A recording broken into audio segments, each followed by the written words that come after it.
Hey guys, tonight we journey into a world you think you know, but trust me, you don't. You've heard the music, you've seen the movies, cannon fire, galloping horses, noble speeches under ragged flags. But tonight, you're not watching the Civil War from the safety of a plush theatre seat. You're living it without glory, without filters, just mud, blood, and the slow, gnawing sound of your own sanity trying to escape the trenches of 1863. Before we get too deep into the gunpowder and misery, take a second to like this video, subscribe to the channel if you genuinely enjoy the weird, sleepy way I do history, and let me know in the comments what time it is where you are and where you're tuning in from. I love seeing who's staying up with me from around the world. Now, dim the lights. Maybe turn on a fan for that soft hum in the background. Get under the covers, unclench your jaw, and let's slip together into tonight's story. Tonight's journey. Why it was hell to fight in the Civil War. Because it wasn't just bullets and bayonets. It was trench rot and typhoid. Marches so long your toenails turned black and fell off. Rations that were one bad can away from botulism. It was boredom, broken by sudden, blinding terror. It was freezing in the morning and melting by noon. And above all, it was the psychological funhouse of fighting people who, just a few years before, might have been your neighbors, your cousins, your friends. You didn't know who to hate. You just knew you couldn't leave because desertion meant being shot. And staying meant maybe being shot anyway. So no, this isn't about heroic cavalry charges or last stands on cinematic hills. This is about what it felt like to wake up on a battlefield, stiff, soaked, and starving, and know you still had to survive the rest of the day with one shirt, half a biscuit, and a weapon you barely understood. We'll walk through it, one misery at a time. You'll wake up in a lice-ridden tent or under a tattered blanket beside a fire that went out hours ago. You'll chew on hardtack with more bugs than flour. You'll smell like smoke, sweat, and regret. And by the time cannon fire cracks the air again, you'll wish you'd just stayed asleep. But don't worry. This is boring history for sleep. So even though the story is grim, I'll take you through it slowly, calmly, one muddy boot step at a time. No jump scares, no sudden noises, just a long, winding march through a part of American history most of us were never taught in school. Not like this. We'll talk about waking up in a makeshift camp with frost on your beard, about the soggy coffee, the spoiled salt pork, and the way soldiers passed time carving chess pieces from bullets. We'll talk about the injuries, the medicine, the amputations done without anesthetic, except maybe whiskey and biting your own tongue. We'll talk about the emotional toll too, the letters home that never got answered, the fear that gnawed on your insides longer than hunger ever did, and eventually we'll wind things down, back to your tent, back to your exhausted, aching bones, back to sleep, because the war may be raging outside,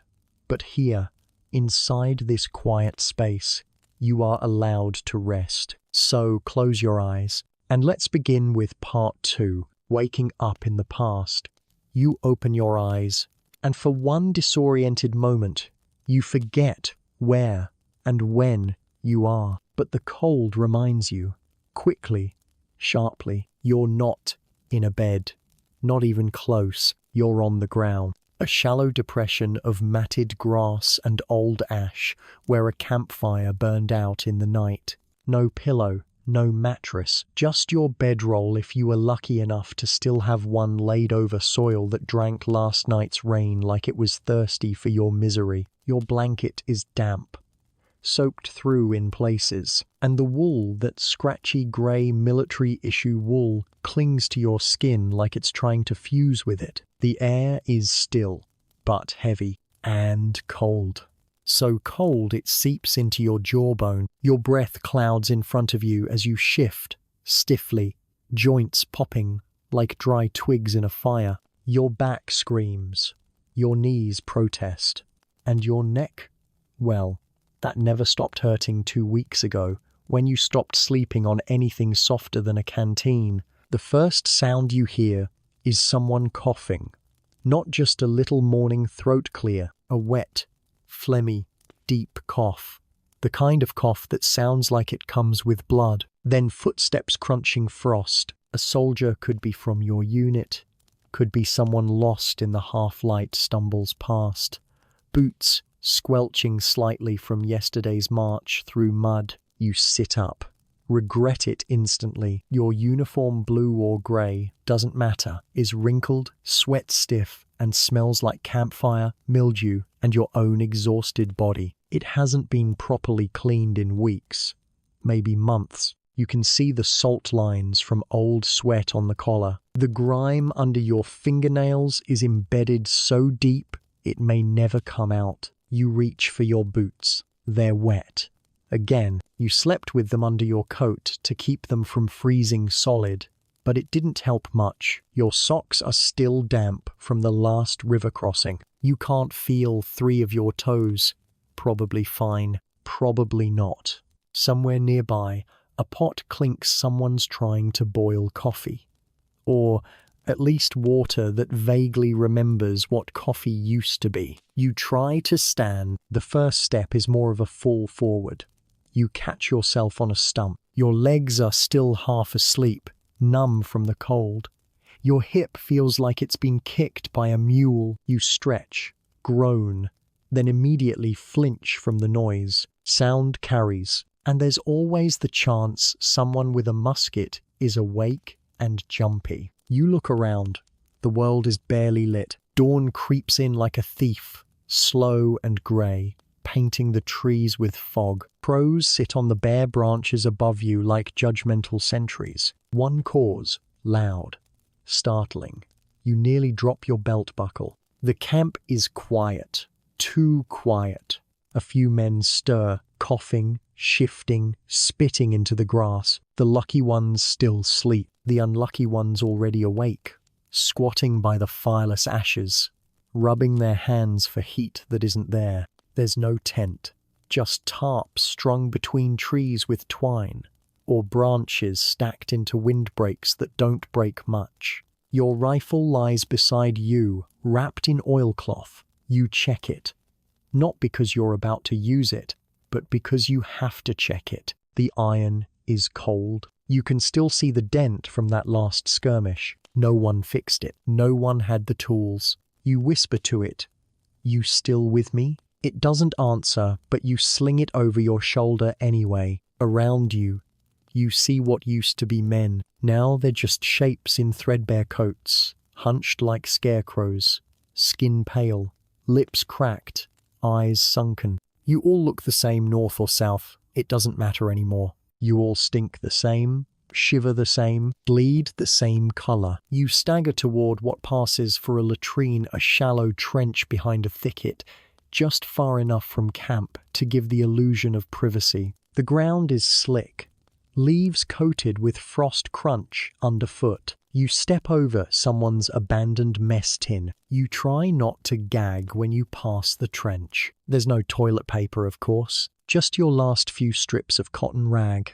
You ration them more carefully than food. And yes, your hands are going numb. And no, there's nothing to wash them with. You wipe them on your trousers and call it good enough. You head back toward camp. A few more fires are sputtering to life. Someone's trying to light kindling with a shard of flint and muttered curses. You hear laughter, just a little. Just 2 men pretending things are normal. A field mouse darts from your footpath and vanishes into a bundle of bedrolls. You don't even flinch. You've had worse in your boot. You reach your spot again, kneel down, and take inventory of your kit. Your haversack is damp.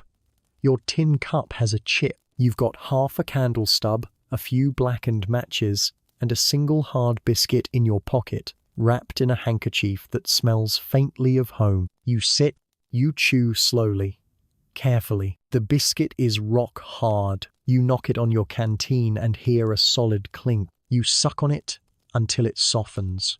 You chew anyway. Your gums bleed a little. They've been doing that lately. You pretend not to notice. The sun creeps higher. You hear bugles in the distance. Not yours, probably Union, or maybe Confederate. Does it matter? Somewhere, a drummer taps out a slow rhythm. It could mean breakfast, or movement, or orders, or it could mean nothing. Half the time, no one tells you what's happening until it's already happening. Your stomach growls, loudly, rudely. You drink from your canteen. The water tastes of rust and something vaguely swampy. You force it down anyway. Then you wait, because that's what war is, most of the time. Not fighting, not marching, not even training, just waiting for the next order, the next move, the next round of shouting, running, smoke, and scream. But for now, it's quiet. Too quiet. The kind of quiet that feels like it's holding its breath. You lie back down on the wet ground. You close your eyes for just a minute. Maybe you'll drift off. Maybe not. You don't dream anymore. Only thing you ever dream about is running, and you're never fast enough. You don't eat breakfast in the Civil War because you're hungry. You eat it because it's there. Barely. Kind of. You sit cross-legged on a patch of semi-dry ground, clutching your tin cup like it owes you money. The smoke from someone's campfire is drifting your way, and it smells. Well, it smells. A bit like wood. A bit like shoe leather, and a lot like something that used to be edible but isn't anymore. Your rations, if you received them, came in a canvas sack handed out yesterday, with all the ceremony of someone tossing scraps to a dog. What's inside isn't food. It's an edible dare. Hardtack, the infamous Civil War breakfast staple, also known as toothbreakers, molar crackers, and worm hotels. Because if the weevils didn't get to it first, the rock-hard biscuit itself would finish the job. You tap it on your knee. Solid, no give. You'd have better luck chewing the heel of your boot, which, coincidentally, some soldiers actually did do when things got bad enough. You reach for your belt knife dull, a little rusty, but sharp enough to saw through something technically digestible, and start chipping away at the edge of the hardtack like it's a piece of shale. Eventually, you break off a chunk small enough to fit in your mouth without dislocating your jaw. You suck on it, let your spit soften it. That's the trick.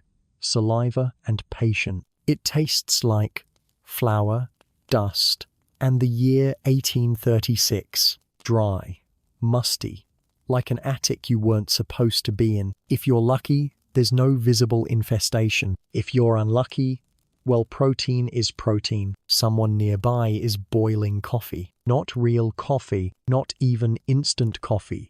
This is a slurry made from burnt beans, army issued, and so weak it looks offended when you call it coffee.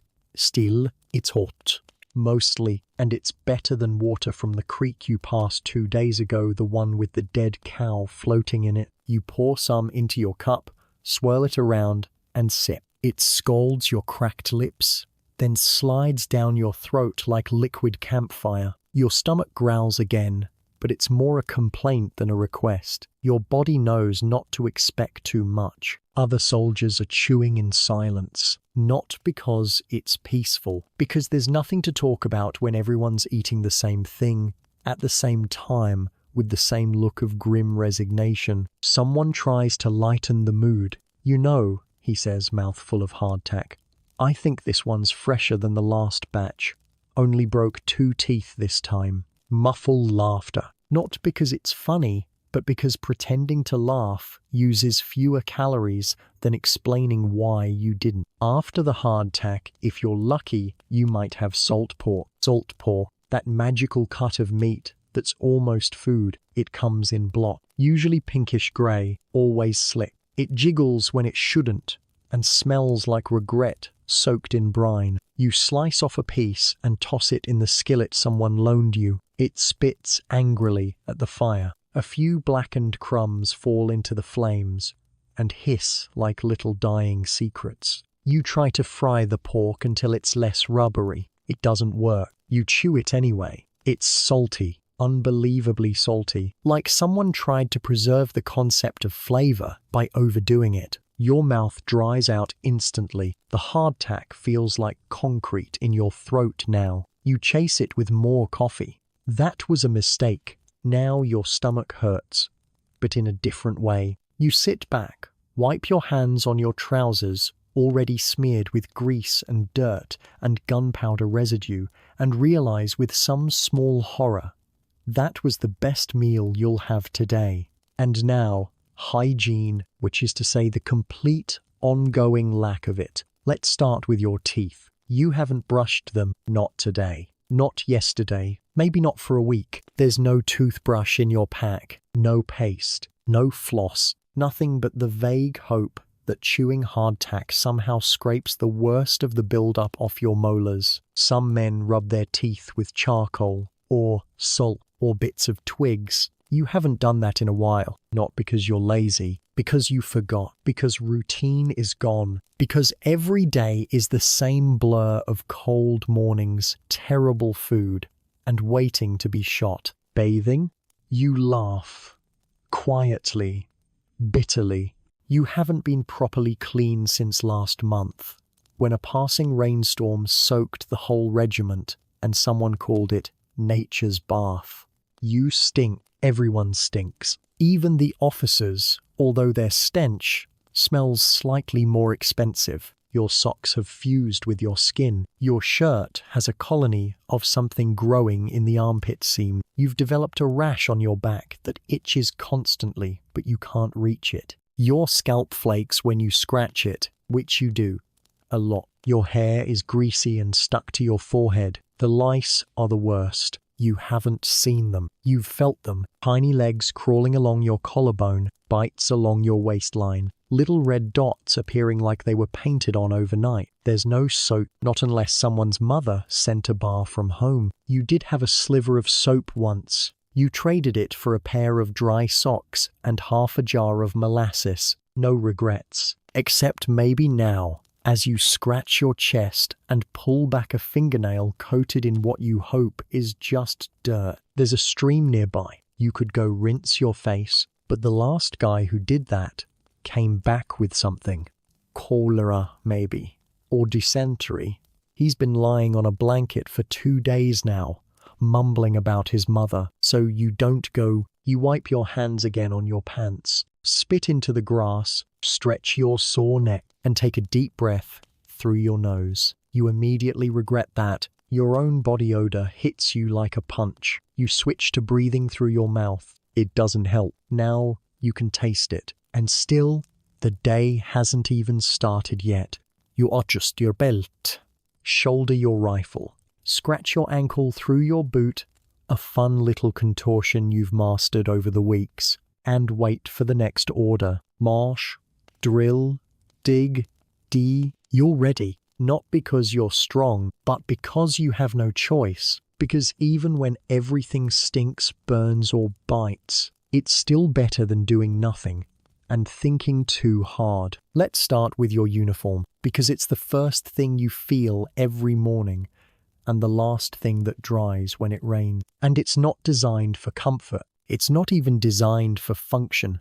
It's designed for sameness, for unity, for turning thousands of miserable individual men into one miserable unified army. And in that, it succeeds. Whether you wear Union blue or Confederate grey, or whatever colour your coat used to be before mud and blood rebranded it to brown, your uniform is a daily lesson in suffering. The wool is thick, scratchy, unyielding. It traps heat when it's hot and soaks up rain when it's not. The collar chafes your neck raw if you turn your head too often. And the cuffs are always too tight or too loose. There is no in-between. Buttons, brass, theoretically, though most are tarnished to a sickly green or missing entirely. You tie them shut with twine now, or scraps of leather, or sheer stubbornness. Your shirt underneath is no better. Just a thin, rough cotton thing, sweat-stained, lice-infested, and permanently glued to your back with a paste of salt and swamp. Your trousers, baggy when dry, suction tight when wet. The seat's been patched twice, and the left knee's been torn since the march through Pennsylvania. You tried to fix it once, with a bent needle and a strip of shirt sleeve. The results were optimistic. Underwear? That's funny. You had a pair once, then a week of rain turned them into something that may still be on your body, or may have dissolved into the ecosystem. Either way, you've stopped worrying about it. Your coat, if you have one, is a heavy sack of wet wool and mold spores. It weighs 12 pounds when soaked, which is often. You wear it because you have to, not for warmth, but because without it, the lice go exploring. And then, your boots. Oh, your boots. There are two kinds of boots in the Civil War, the kind that hurt, and the kind that fall apart. Yours are the first kind. You've had them since enlistment. They were too stiff at first, then too tight. And now, well, they've molded perfectly to the shape of your worst blisters. The soles are coming off. The leather is cracked. One toe has a hole in it that lets the rain in and lets the blood out. You tried to plug it with newspaper once. That just gave the rats something to chew on. The heels are uneven. One leg is slightly longer now, thanks to all the favoring and limping. You walk like an old man before you've even hit your 20s. And the socks, if you're wearing any, they are a threadbare miracle. Darned more times than you can count, with so many holes that you're not sure if they're even still socks or just foot-shaped fabric riddles. There is no such thing as dry feet. There is only less damp than yesterday. And now, let's talk shelter. Because when you think of an army camp, you might imagine neat rows of tense canvas pitched like little white houses, orderly and dry. That's fantasy. Here's reality. You sleep where you can. Under canvas if you're lucky. Under stars if you're not. Under a blanket of biting wind and failed decisions if you're somewhere in between. When you do have a tent, it's usually what's called a shelter half. And yes, that's exactly what it sounds like. Half a tent. You and another soldier, someone who snores like a hog and smells like death's armpit, button your halves together. It doesn't line up right. The rain gets in anyway. The wind comes under the edges. And if one of you moves in your sleep, the whole structure collapses like a soggy funeral. No floor, no insulation, just grass, dirt, and the occasional anthill. The canvas is thin, mildewed, too short to stand under, too wide to carry easily, and never, ever enough. When it rains, and it always rains, you dig trenches around the sides, hoping to divert the water. It doesn't help. The mud finds a way. You wake up in a puddle. Again, on a good night, you might build a bed of pine boughs, stack them up like nature's mattress. For the first hour, it's actually bearable. Then the needles start poking through. Then the bugs come. Then the cold climbs up from the earth like it's being invited. You wrap yourself tighter in your blanket. Wool. Military issue. It's damp. It smells like goat. It might be part goat, but it's all you've got. You lie there, fully clothed, boots on, rifle by your side, and try to ignore the feeling that something is crawling on your thigh. You don't check anymore. You know it is. In the winter, you freeze. Frost forms on the inside of the tent. Your breath hangs in the air. The ground turns to ice and stays that way. You sleep in every layer you own. Coat, scarf, blanket, mittens made from ripped-up socks. You huddle with other men like freezing sardines. No one talks about it. No one wants to admit it. But you all think the same thing. If I fall asleep too deep tonight, I might not wake up. In the summer, you sweat. The tent turns into a canvas oven. No breeze, no shade, just humidity thick enough to chew. Mosquitoes hum like tiny executioners. Flies swarm the latrines, then your face. You itch in places you forgot existed. You toss the blanket aside, sleep in your sweat. You wake up with your shirt glued to your back and your legs tangled in your partner's. Neither of you speak of it. The stench? Don't ask. The mix of unwashed bodies, damp wool, old stew, feet, gunpowder, and desperation. That's the camp scent. You carry it with you everywhere, like a dog with a skunk story. And when your tent tears, and it will, you sew it up with fishing line, hair thread, or twine from your shoelaces. When the wind tears it again, you patch it with a piece of your shirt. Then the shirt needs patching. Then the trousers. Then the world. And slowly, your entire life becomes a patchwork of clothing, of shelter, of pain, of moments stitched together between cannon blasts and coughing fits. You adapt. You sleep when you can. You dry what you can. You ignore the smell. You stop dreaming of pillows. You stop thinking about beds. You stop needing privacy. You sleep in a pile of damp wool, itchy socks, and muttered curses.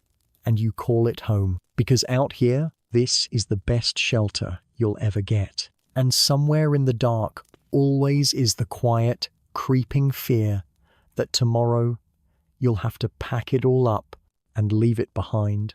You think war is all battles, but mostly it's work. Slow, grinding, endless work. The kind that doesn't come with medals. The kind that wears down your body faster than bullets ever could. After a night of half sleep on frozen mud or mosquito-filled grass, you don't wake up to the sound of drums or bugles or brave speeches.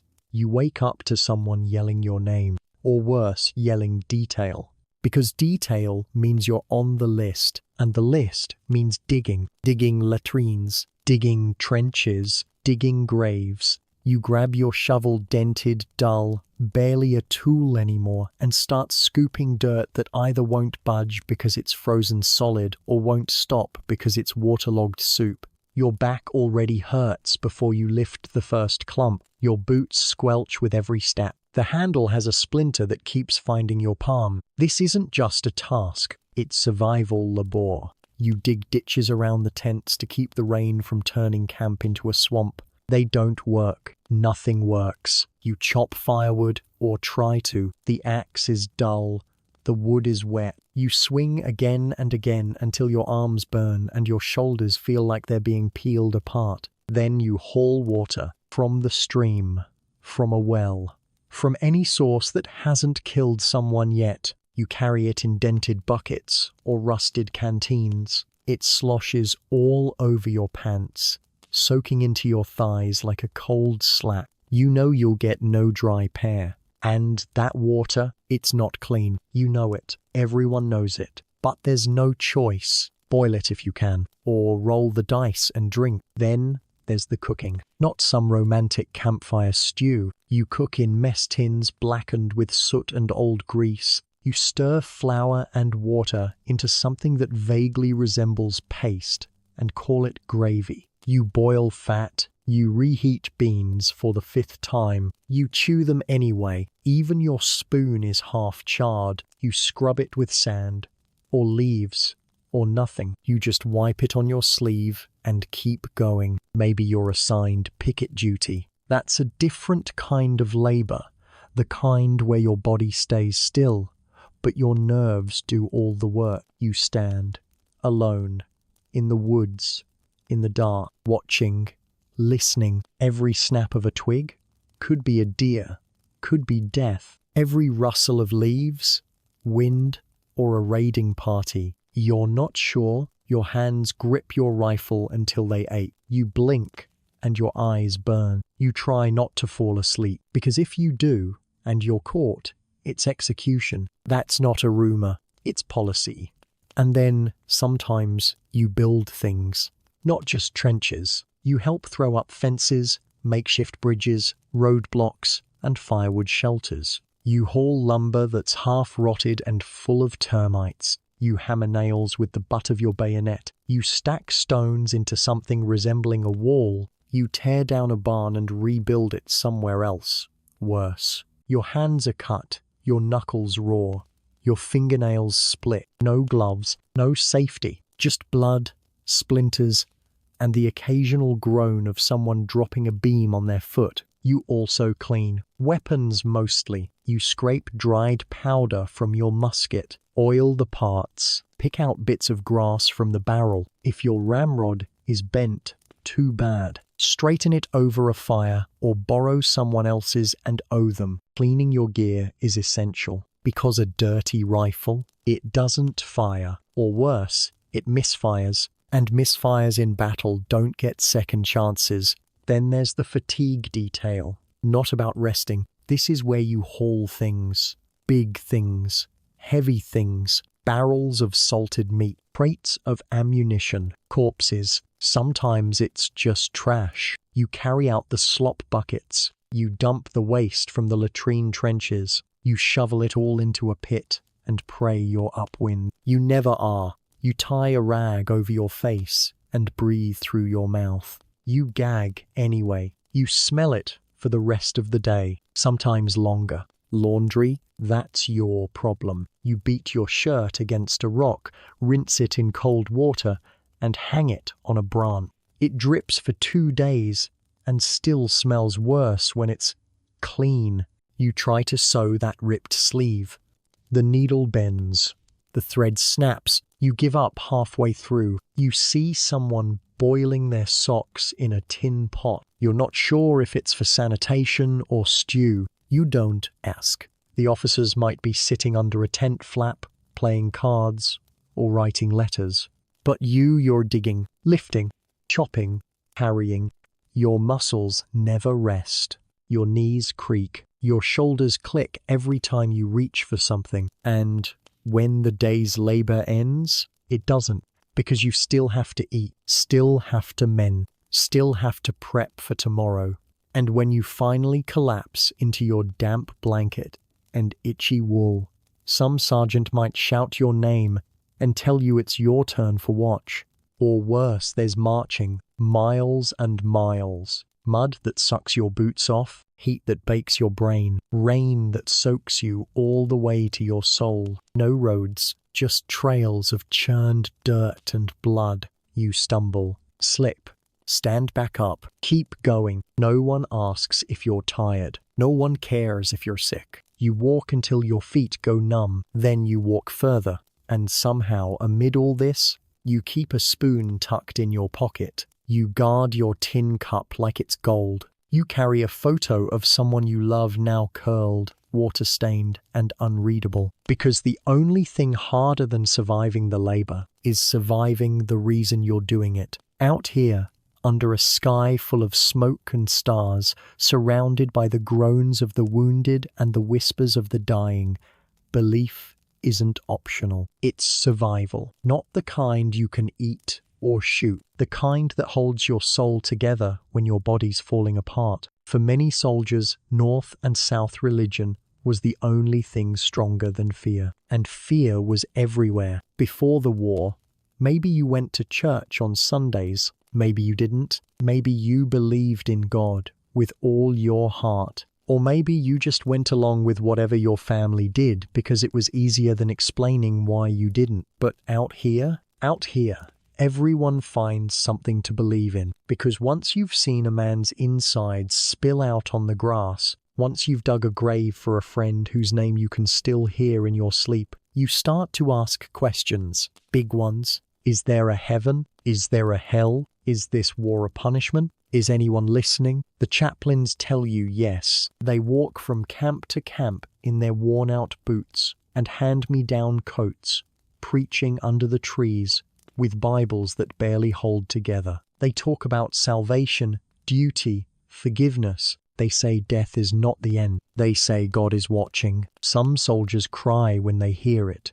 Others roll their eyes. But no one walks away untouched. Because even if you don't believe in God, you believe in something. You see it every time a man clutches the cross around his neck before a charge. Every time someone carves a tiny Bible verse into the stock of their rifle. Every time you hear a whispered prayer in the dark from a man who never prayed before. The sermons are simple. Heaven is clean. This world is not. If you die with faith, you go home not to your mother's cabin, but to God's house. And that house has no lice, no bullets, no hunger. It sounds nice, too nice, which is why most soldiers hedge their bets. They pray, they carry tokens, they repeat old folk sayings, and some do things even stranger. You've seen a man refuse to march without his lucky sock full of holes, worn threadbare, but always on his left foot. Another swears he can't sleep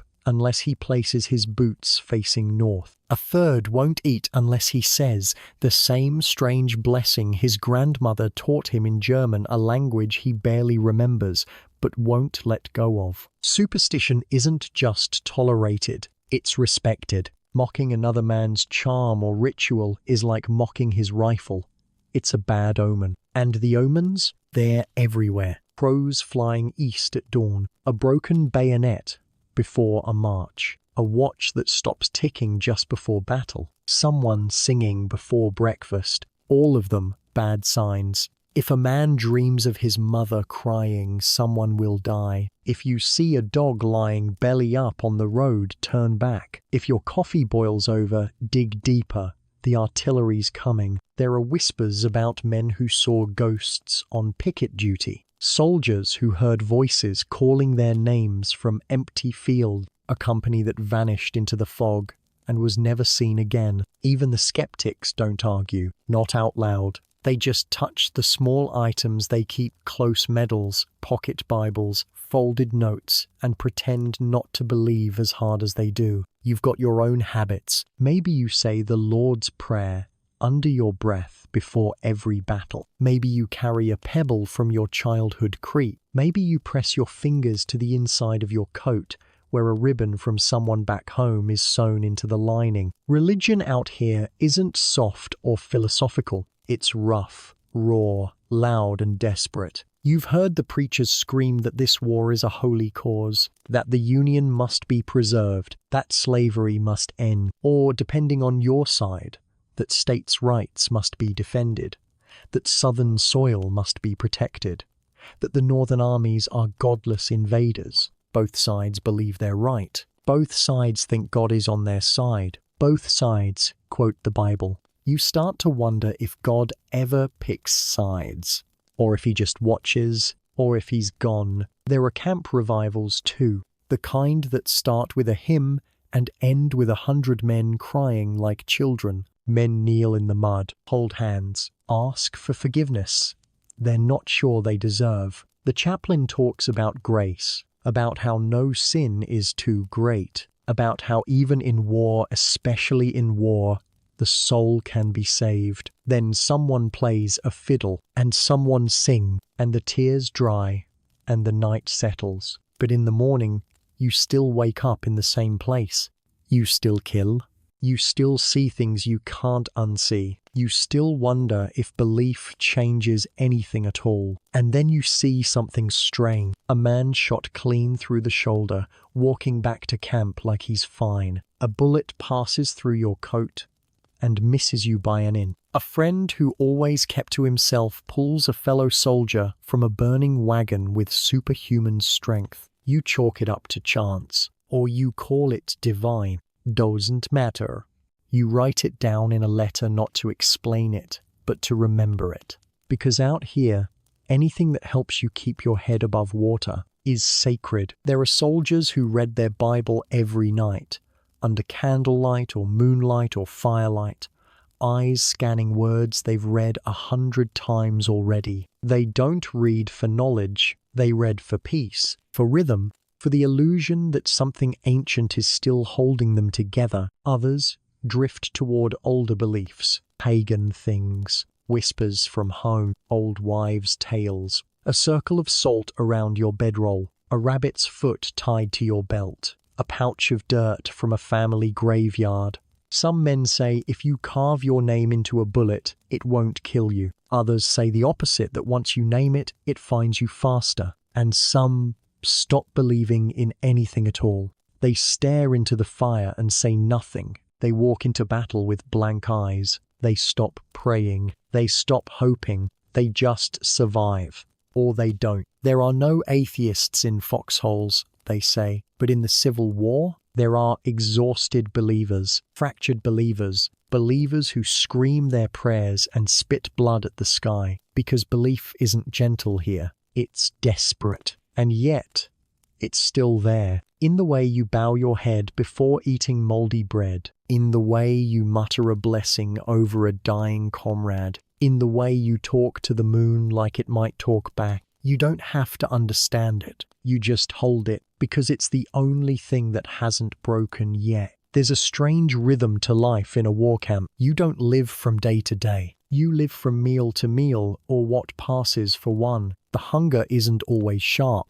Sometimes it's dull. A quiet, gnawing companion that follows you, like your own shadow. Sometimes you forget you're even hungry until food appears, and your whole body lights up like it remembered how to want something. Lunch, if you can call it that, starts around the time the sun makes your back sweat, and your boots feel 2 sizes too small. The quartermaster shouts. Someone carries a sack. You follow the smell. It's not a good smell. It's stew, or that's what they say. It might also be boiled regret. It's made from hard beans that weren't soaked long enough. Chunks of meat, probably pork grey, stringy, suspiciously soft. Potatoes that gave up halfway through cooking, and always salt. Mountains of it, enough to make your tongue shrivel, enough to make you dream of water for hours afterward. You take your tinge up, the rim's bent, but it still holds liquid. You ladle the slop in. You don't ask what's in it,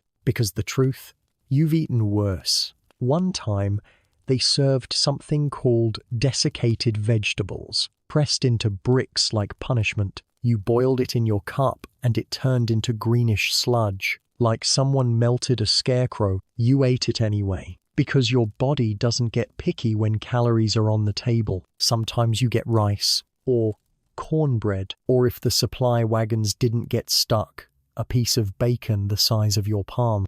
You never get full, you just get less empty. Spoilage is common. The barrels of pork sometimes smell like they've been stored next to a corpse. You scrape off the green parts. You cook it a little longer. You pretend the sizzling means it's safe. Food poisoning is a risk, sure, but so are bullets, and starvation moves slower. When you've got nothing else, there's hardtack again. You break it with a rock, soak it in coffee, suck on it like a bitter candy. Some guys carve it into dicha, or draw faces on it, or keep it in their coat as a joke. The joke's never funny. Water is hit or miss, mostly miss. Creeks are full of runoff, waste, and things with fur floating belly up. You boil it if you can. You drink it anyway if you can't. Dysentery isn't a myth. It's a daily possibility. You've watched a man die from drinking the wrong cup.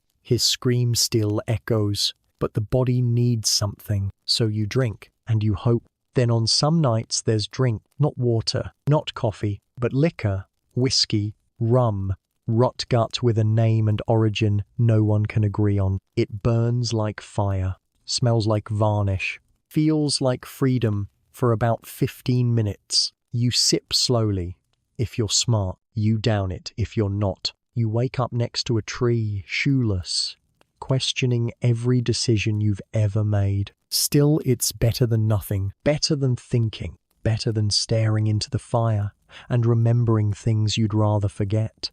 And then there's company. Because after the meals, when bellies are half full and the fire's going and the moon hangs low over the trees, that's when soldiers remember they're still human. That's when the stories come out. Sometimes they're funny. A tale about a mule that kicked a general in the gut, or the guy who tried to cook salt pork in his boot. Sometimes they're filthy. Stories of women back home, of taverns, of things that didn't happen, but sound good enough to pretend they did. Laughter comes easily, if briefly. It's dry, tired, like a muscle that hasn't been used in a while. You learn who can sing. A boy from Tennessee knows all the old ballads. He sings with a voice like cracked honey. And for a few minutes, no one coughs or complains. Even the lice seem to pause. There's always someone with a harmonica, someone with a fiddle, someone who taps rhythms on his canteen like a drum. The songs are half sad, half stupid, but you sing them loud, off-key, together. One guy tries to dance, trips. Everyone howls. You drink again. Cards come out filthy, creased, probably marked, but no one mind. Poker. 21. Some weird southern game no one understands, but everyone plays. There's no money. You bet buttons, a spoon, an IOU for bacon fat.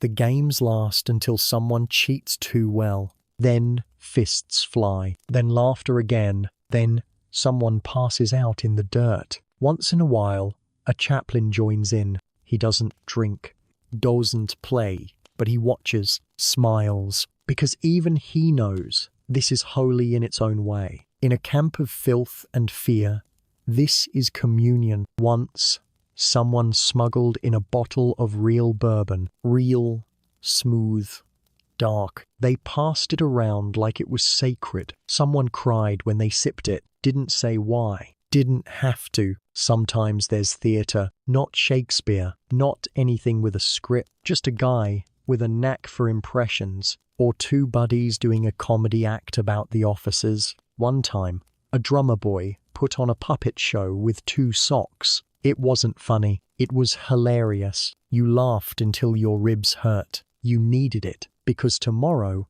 you might not be laughing. Tomorrow, someone's number might come up, might be theirs, might be yours. So you eat the bad stew, you sip the muddy coffee, you share the rot gut, you sing the stupid song, you deal the dirty cards, and you hold these scraps of joy like treasures, because out here, joy doesn't last. It flickers and fades. But when it comes, you drink it deep, and you don't apologize. It's not the bullets that get most men, it's everything else. Before you even see a battlefield, you're already in danger, because in this war, death doesn't always wear a uniform. Sometimes it hides in a cough, sometimes in a cup of water, sometimes in the dirt under your fingernails. The first time you watch a man die from dysentery, it shakes you more than a musket ever could. He doesn't scream, doesn't fight.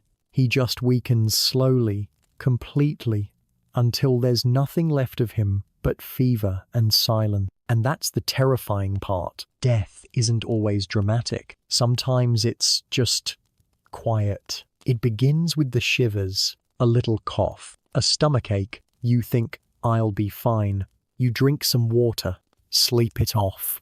But by morning, your skin burns, and your hands shake, and something deep inside you says, this is it. You drag yourself to the surgeon's tent if you can stand, or someone carries you, or you just lie in your bedroll, hoping to sweat it out. The tent is already full. It always is. Rows of cots, bodies curled like question marks, eyes glazed, flies buzzing. The surgeon isn't a villain. He's just overwhelmed, overworked, under-equipped. He looks 20 years older than his actual age. His apron is stiff with dried blood. His hands never stop moving. You see tools on the table. They look like something from a butcher shop. Bone saws, knives, forceps blackened by fire. No anesthesia, just whiskey, if there's any left, and a wooden stick to bite down on. You pray you never end up on that table, but plenty do. Shattered bones, rotting flesh, bullets buried in muscle. They don't have time for gentle surgeries. They amputate fast. They slice, saw, cauterize, wrap the stump in whatever rags they have left, then move on. There's no time to mourn, not for the arms, not for the legs, not even for the men. Behind the tent, there's a pile of limb, yes, an actual pile, wrapped in blankets or stacked like firewood depending on the day. Sometimes they burn them, sometimes they just bury them, sometimes they wait until the smell becomes too much. Gangrene is always lurking. One little infection, a blister rubbed vroth, a cut you didn't clean fast enough, then your foot swells, turns black, smells sweet. You know that smell now. You never forget it. Even the healthy men are sick. Their skin is sallow, teeth loose, eyes Sunken, they walk like ghosts. Because war doesn't need bullets to kill you. Typhoid, dysentery, pneumonia, measles, scurvy. You learn the names fast, and you learn what each one looks like, how it starts, how it ends. The field hospitals are tense, if that. No antiseptic, no gloves, no sterile tools. Surgeons rinse their blades in buckets of water. Then go to the next patient. Same saw, same rag. You've seen friends go into surgery for a leg wound and never come back, not because of the wound, because of infection. If you're lucky, a nurse helps you, not always, but sometimes. Someone wipes your brow, brings you water, reads a letter from your mother. You remember her voice, or pretend to. If you survive the fever,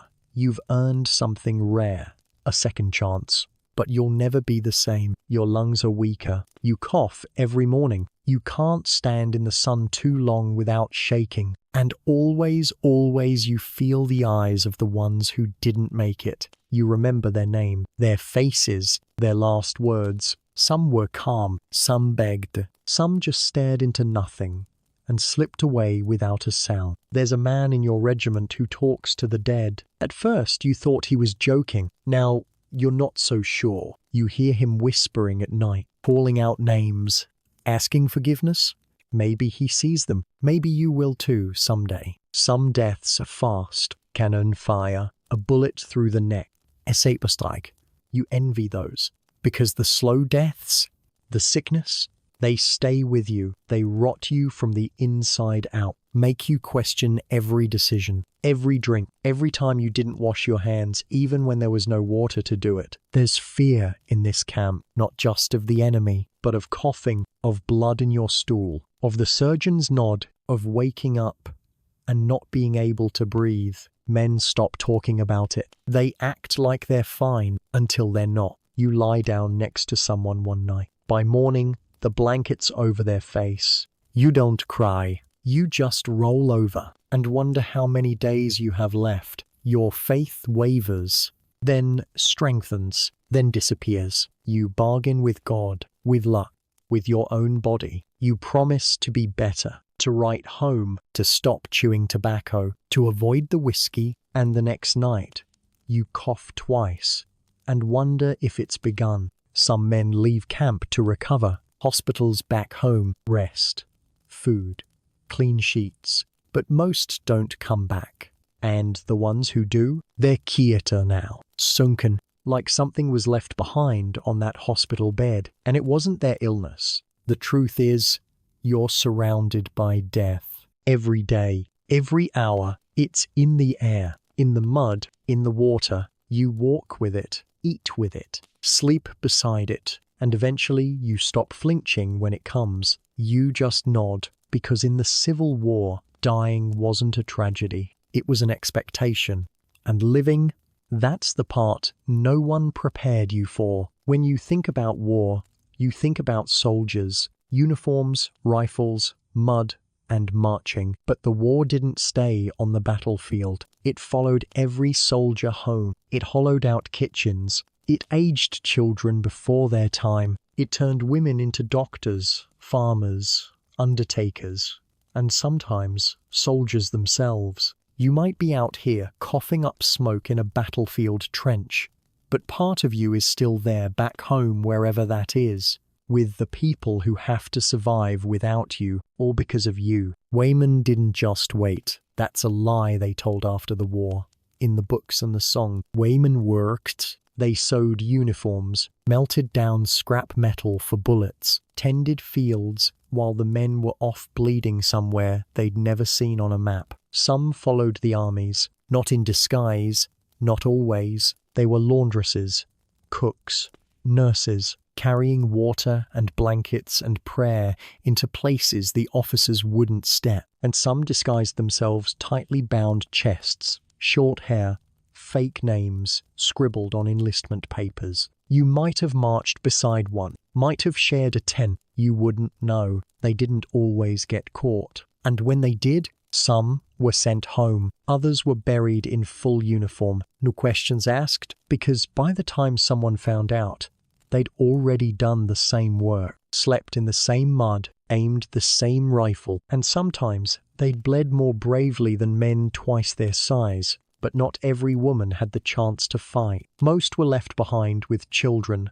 old parents, land that wouldn't plow itself, and no news for weeks. Letters helped, if you remembered to write them, if the rain didn't ruin them, if the courier didn't get shot. You wrote carefully, tried to sound brave, left out the parts about lice, about infections, about the guy next to you dying in his sleep from something that started as a cough. You told her you missed her, told her the food was fine, told her you'd be home soon. You lied, but she probably did too. She said the kids were growing strong, that the chickens were laying again, that your youngest still remembered the sound of your voice. Maybe she included a ribbon, a drawing, a pressed flower. You tucked it into your coat pocket, read it in the dark, again and again, until the paper wore thin. Family doesn't leave you, not out here. You remember the way your wife held your hand that last night. You remember how your son looked at you without understanding. You remember the baby still learning to walk,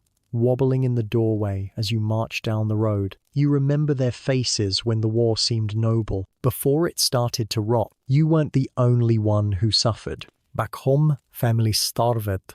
Farms fell apart. Children died from sicknesses no one could afford to treat. The Union blockade didn't just cut off guns, it cut off everything.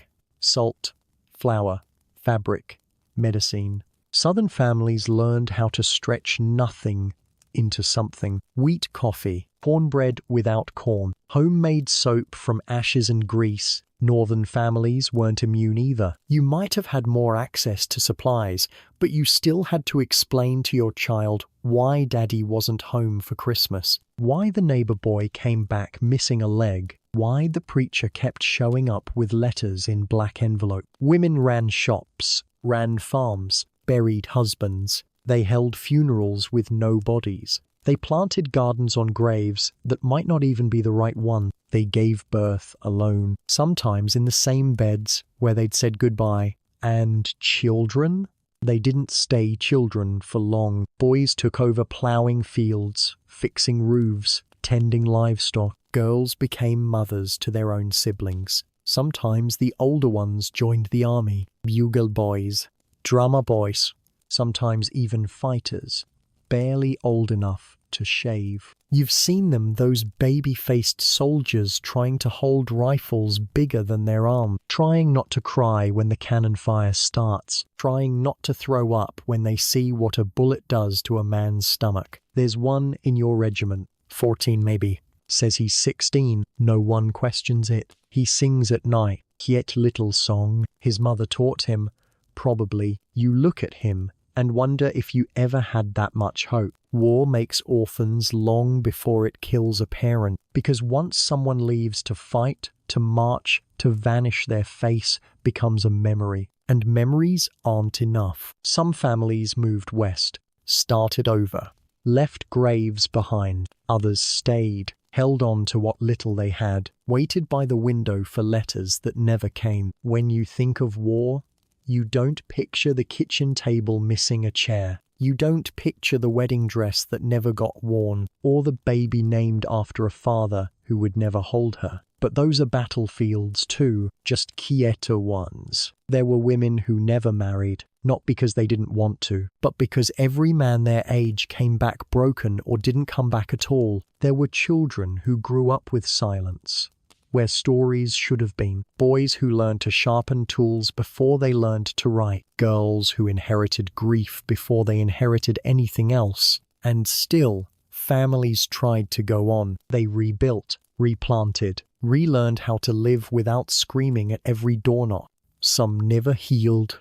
Some forgot how to smile. Some did both. After the war, you might come home to a house that doesn't feel like yours. A wife who looks older, children who don't recognize your face. You'll try to tell them stories, leave out the blood, make it sound heroic. But when they ask about the limp, the cough, the night terrors, you won't have the words. And maybe, just maybe, they won't ask, because they'll already know this war never ended. It just moved indoors. The sun's climbing now. It bakes your back, turns your shirt into a sponge of sweat and regret. Your boots feel heavier with every step, like they're slowly turning into stone. It's the worst part of the day, not because it's the hottest, not because of the flies or the thirst or the smell of something rotting 2 tenths over, but because this is when the quiet becomes dangerous.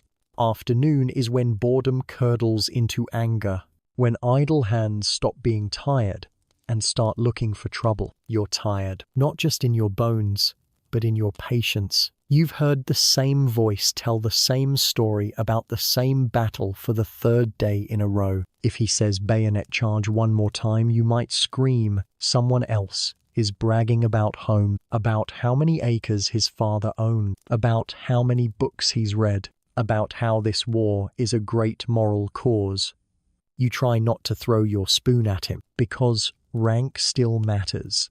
Even here, especially here, the officers eat a little better, sleep a little softer, give orders with clean hands, while yours are stained with gun oil and mud. You want to say something, but you don't, because that's how you get punished. And punishment out here isn't a slap on the wrist. It's lashes. It's digging a pit waist deep with your bare hands.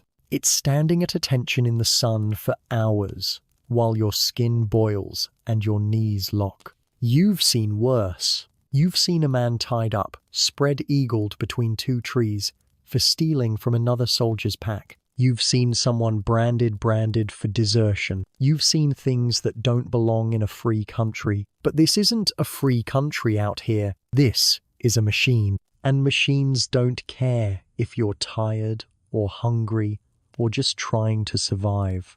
Afternoon is when arguments start. Over rations, over boots, over space in the tent, over nothing. Tempers snap like twigs. Someone throws a punch. Someone else pulls a knife. A 3rd man steps in, gets hit, and now it's a full-blown brawl. Nobody wins. Except the mosquitoes, they love the fresh blood. The sergeant breaks it up, eventually. Barks threats, hands out extra chores, sends one man to clean the latrine trench alone. You'd feel sorry for him if it hadn't almost been you. Then there's the resentment. You feel it in your chest sometimes, like a stone. Resentment toward the men who volunteered and now want to go home, toward the draftees who didn't ask for this, toward the rich boys who paid someone to take their place. That's the one that really burned. $300, that's all it took. One payment.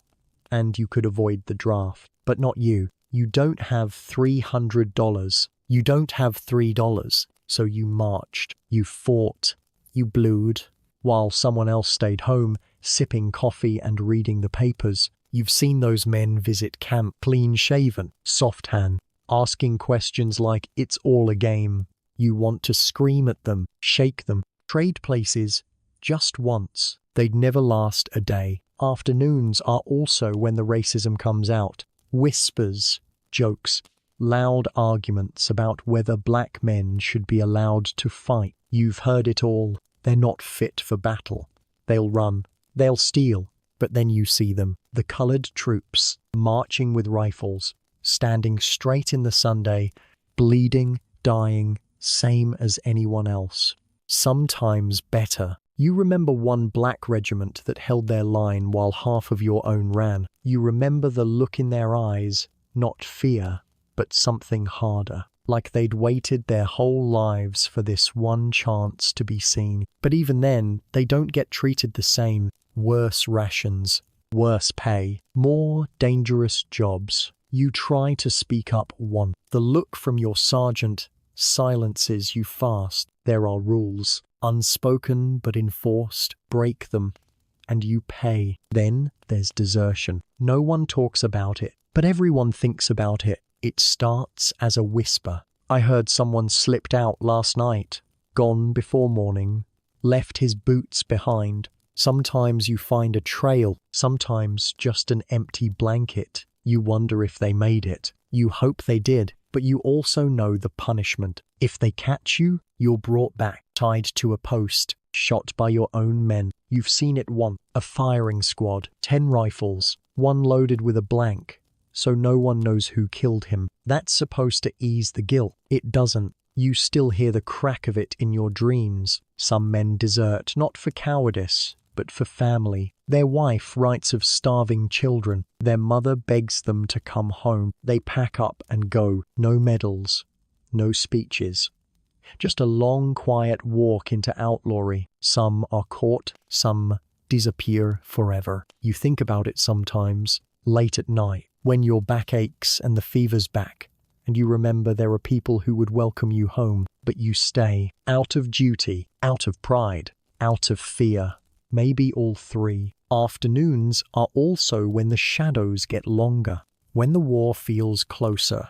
You hear cannon fire in the distance. Maybe it's practice, maybe it's not. You grip your rifle anyway. You check your ammunition pouch again. Even if nothing's happening, you feel like something could, any minute now. Then the officer rides by, looks you over, mumbles about inspection. You stand straight, salute, even though you hate him a little, because his coat is clean, his gloves are new, and he'll sleep under canvas tonight while you curl up next to a root. The day drags on. You fill your canteen, kick at the dirt. Try not to start a fight. Try not to snap, because you know night is coming, and night is its own kind of hell. But first, the long, slow wait for orders, for noise, for anything that breaks the tension. Until then, you swallow your anger, your bitterness, your heat, and you watch the sun drop inch by inch over a camp full of men pretending everything is just fine.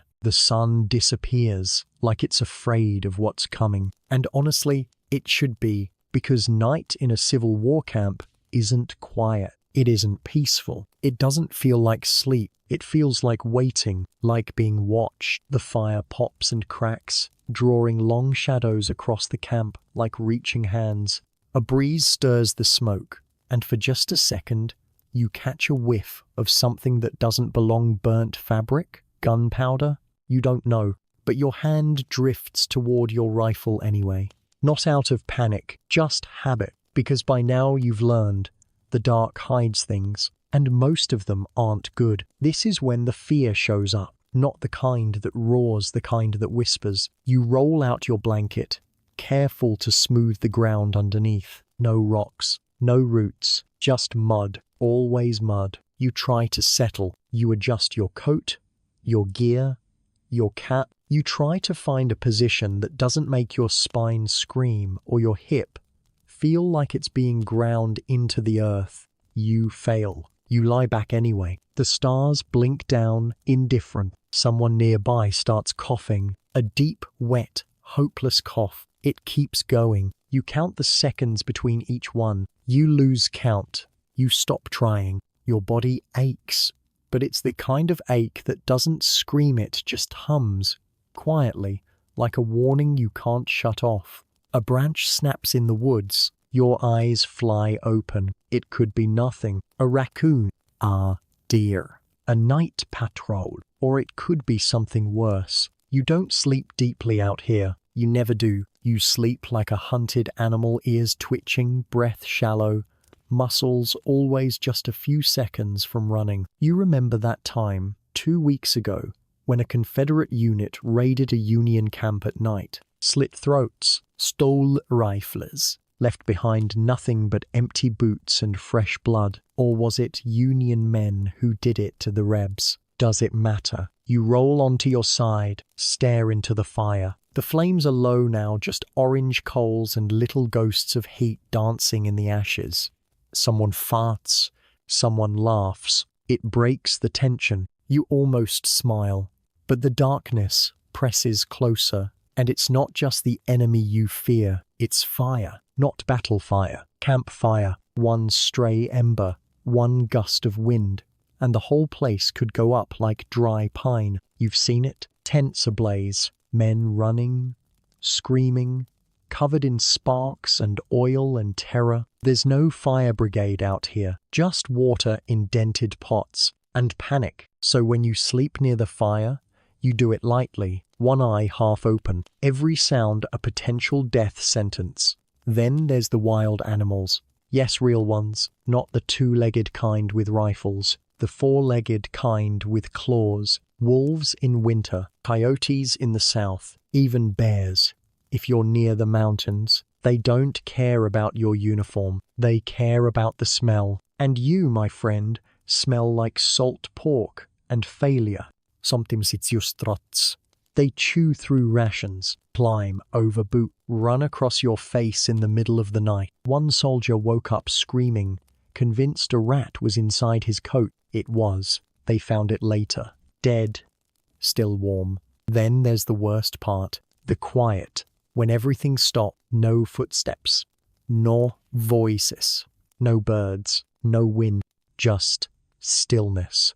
That's when the mind turns on you. You start to think about the men who didn't wake up this morning, the ones who coughed too long, the ones who were fine yesterday and stiff today. You think about the boy from Georgia, still holding the letter from his mother in his cold blue fingers. No one took it. That would have felt wrong. You think about your own family. Wonder if they've forgotten your face. Wonder if your name still means anything without a body attached to it. Sometimes someone cries, not loud, just enough to hear it. If you're close, you don't say anything. You just shift in your blanket. Let the sound pass through you, because out here, grief is private. Even when it's shared, a horse whinnies in the dark. Someone curses. A man stomps past with a lantern, casting long shapes across the trees. He doesn't look at you. You don't look at him. Everyone becomes a shadow at night. Then, if you're lucky, your eyes grow heavy. Your body finally surrenders. Your breathing slows. You drift, and you dream not of home, not of peace. You dream of being chased, of firing your rifle and nothing coming out, of shouting and no one hearing you. You dream of boots sinking into mud, of your friend turning to speak and having no face, of being buried alive in your uniform. You wake up gasping, swearing, clutching at the ground like it's trying to pull you under. You hear breathing not yours. You freeze. Just another soldier, sleeping, snoring.